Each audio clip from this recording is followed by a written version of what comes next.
Tato apresenta E os Rios São Rios Enfim, um conjunto de contos escritos por Natanael Gama. Número 4. Moedas.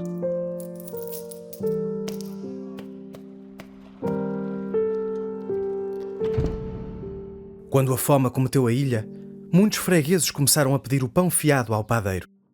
O padeiro, compadecendo-se, acedia na esperança de que tudo fosse pago com brevidade.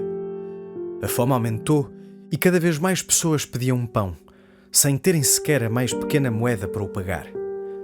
O padeiro não conseguia negar tais pedidos, visto que a maioria era feita por fregueses que conhecia de longa data e também porque, afinal, se tratava de pão e não de um qualquer luxo.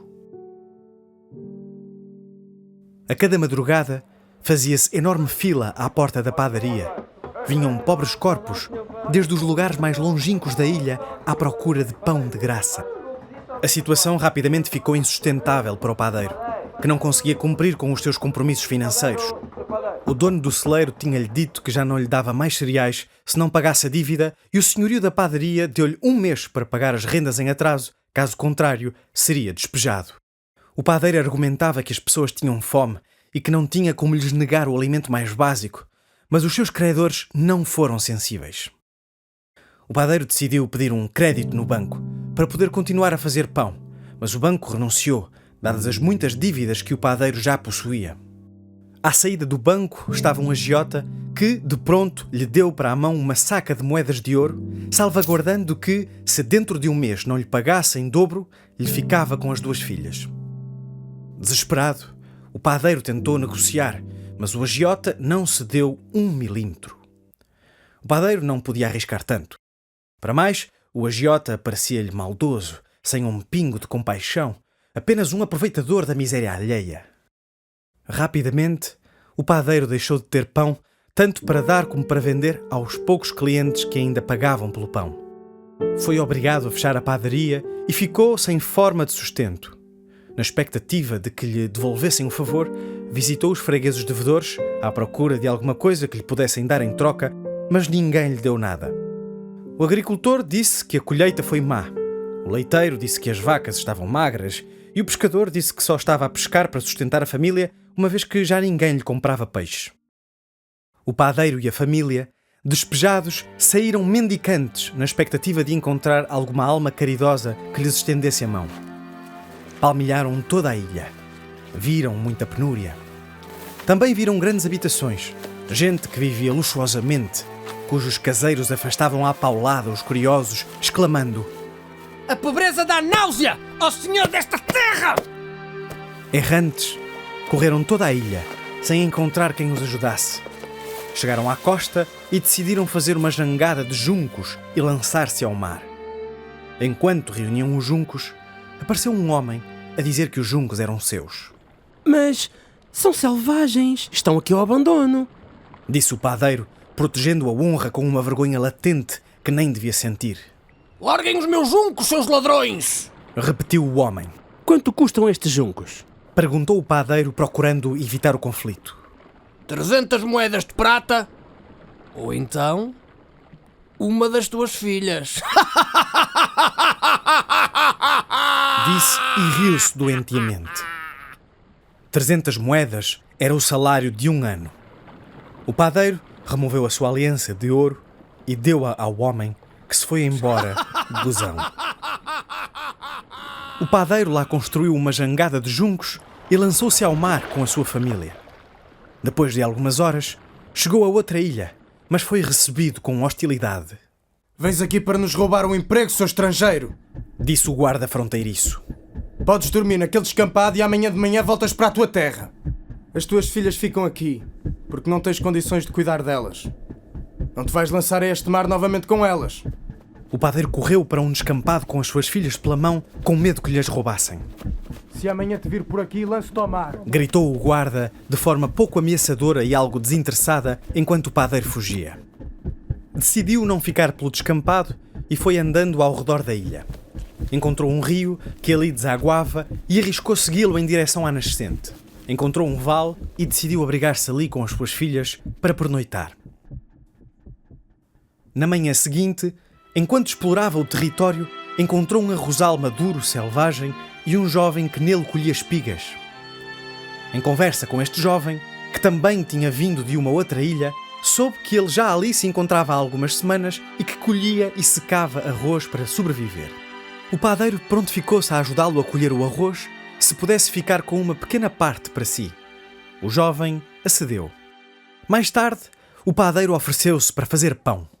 Esmagou bagos secos com pedras, fazendo uma farinha, juntou água doce e água salgada e amassou e cozeu ao pé da fogueira que o jovem mantinha acesa.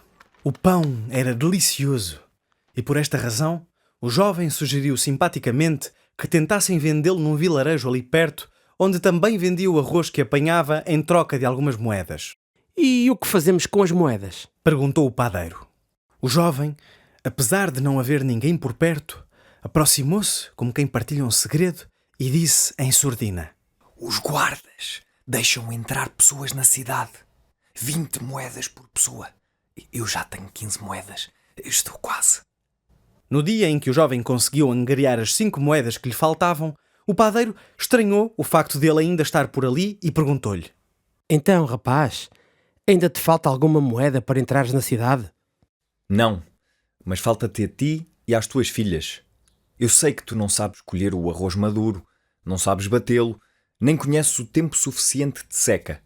Também não tens a confiança do vilarejo. A mim, demorou-me 1 semana até me levarem a sério.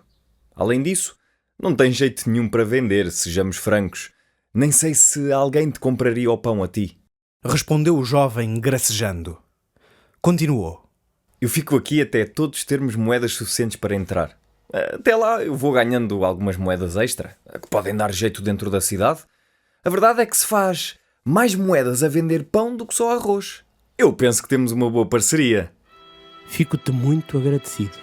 Disse rapidamente o padeiro, tentando esconder a emoção que sentia. A cada dia que passava, otimizavam os processos e conseguiam produzir e vender cada vez mais pão. Chegado o dia em que todos podiam entrar na cidade, parecia que ninguém estava realmente feliz. O padeiro disse ao jovem: Sabes, não sei se quero entrar na cidade. Por que haveria de querer viver num sítio que barrica o acesso a necessitados? Que tipo de pessoas vivem num lugar assim? Vamos antes viver para o vilarejo. Já somos conhecidos. O jovem achou boa ideia e foram para o vilarejo. Com as moedas que tinham, tentaram alugar um pequeno espaço para ficarem mais bem acomodados. O dono do albergue disse que não aceitava moedas. Aqui neste vilarejo não usamos moedas. Cada um dá o que pode e consome do que precisa. O jovem, intrigado, perguntou então por que lhes compravam o pão. Nós temos algumas moedas para fazer compras na cidade de produtos que não conseguimos obter aqui em comunidade. Quanto ao pão, nós temos padeiro, mas percebemos que estavam a passar necessidades, por isso tínhamos gosto em fazer negócio convosco. Na verdade, foi o dono desse arrozal, onde colhiam o arroz, que incentivou todo o vilarejo a comprar-vos o pão. Nisto, o padeiro percebeu que só havia uma forma de não arruinar esta bela comunidade. Foi ter com o dono do arrozal e deu-lhe todas as moedas que tinha conseguido obter e ofereceu-se para trabalhar como padeiro ou outra coisa qualquer que fosse necessária.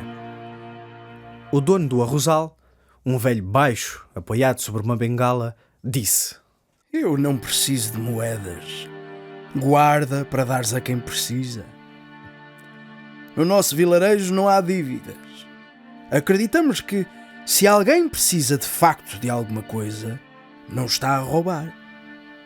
Esse arrozal nem sequer o considero meu. Simplesmente tenho de cuidar dele e está aqui para nosso usufruto. Já era do meu avô. Herdei-o. Então, mas ninguém se aproveita de vocês? Nós não podemos ser bons demais, senão ficamos sem nada. Sei do que falo. Disse o padeiro. O velho respondeu calmamente: Toda a minha vida vi ricos empanturrando-se nas suas riquezas e pobres definhando na sua pobreza.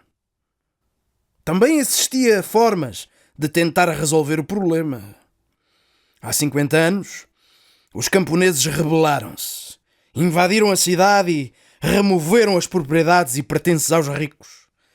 Arranjaram uma forma de distribuir tudo equitativamente e proibiram o lucro pessoal.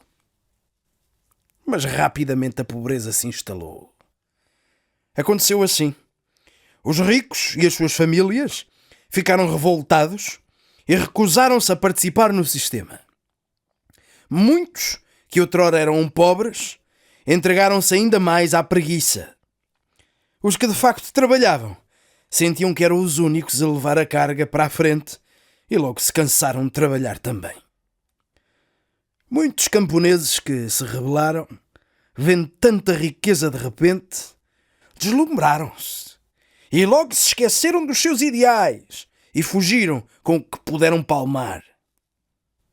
Em pouco tempo, quem ficou com o poder teve de impor o trabalho forçado e com penalidades cada vez mais severas. Era suposto ser todo o povo a decidir, mas depois que os cabeças do movimento consideraram tal impraticável, criou-se uma estrutura hierárquica. Ficámos presos num sistema estrangulador. Entramos numa grande pobreza e tristeza. O velho ia ficando um pouco emocionado ao falar destas coisas. O meu pai decidiu fugir com mais 2 amigos e fundou esta pequena comunidade, onde ninguém era forçado a trabalhar e também ninguém era forçado a entregar o seu dinheiro. A ideia era o amor ser a força e o sustento da comunidade. É evidente que ninguém é perfeito em amor e, por isso, estamos sempre à beira de fracassar enquanto comunidade. Várias pessoas aproveitam-se da nossa bondade, levando muito mais do que precisam. Outras estão aqui, mas não partilham tudo ou não partilham nada. Ainda assim, tendo em conta tudo o que vivi, esta é a melhor forma de se viver e de experimentar verdadeiramente o que é viver em comunidade.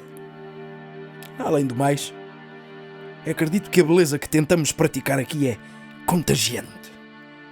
Gostaria muito de que o senhor e as suas filhas pudessem fazer parte desta comunidade, amando-a, pensando no todo.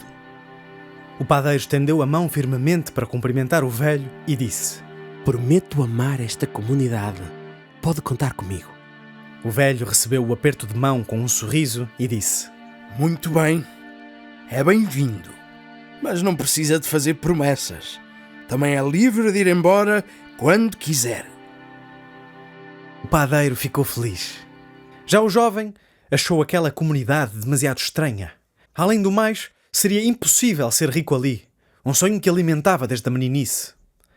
Ele acreditava que quem se esforça consegue sempre vencer e que esse mérito é a pertença justa. Decidiu partir e comprar a sua entrada na cidade.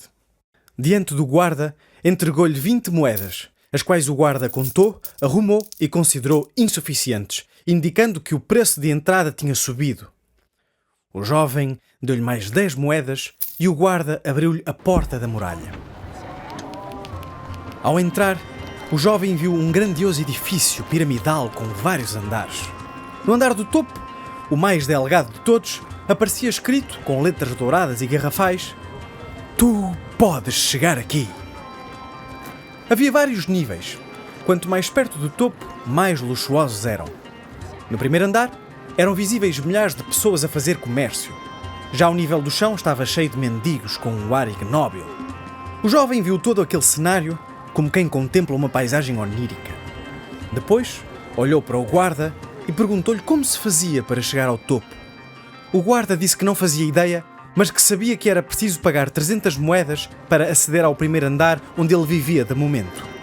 Para aceder ao segundo nível, algo que ele almejava, era preciso pagar 600 moedas e ter a dentição completa. O jovem ficou assustado, pois só lhe sobravam cerca de 50 moedas. Perguntou ao guarda como podia ganhar algumas moedas ali. O guarda respondeu: Posso indicar-te algumas formas de ganhar moedas no nível do chão, a troco de 10 moedas. Mas aviso desde já que nenhuma delas é muito desejável. É preciso sofrer para poder subir. Há que aceitar isso. E o que há lá no andar cimeiro? No topo da pirâmide? Perguntou o jovem, entretendo a sua fantasia. Bom, ninguém sabe. Há muitos rumores, mas dizem que é o lugar onde finalmente não precisas de te preocupar com moedas. Tudo o que precisares está à tua disposição. Só trabalhas se quiseres. E ninguém te pede dinheiro para nada. Quem me dera viver num sítio assim. Respondeu o guarda com um ar sonhador. Nisto, o jovem, como que despertando bruscamente de uma ilusão, pediu ao guarda para sair dos portões da cidade. O guarda respondeu: Queres sair? Dá cá 100 moedas.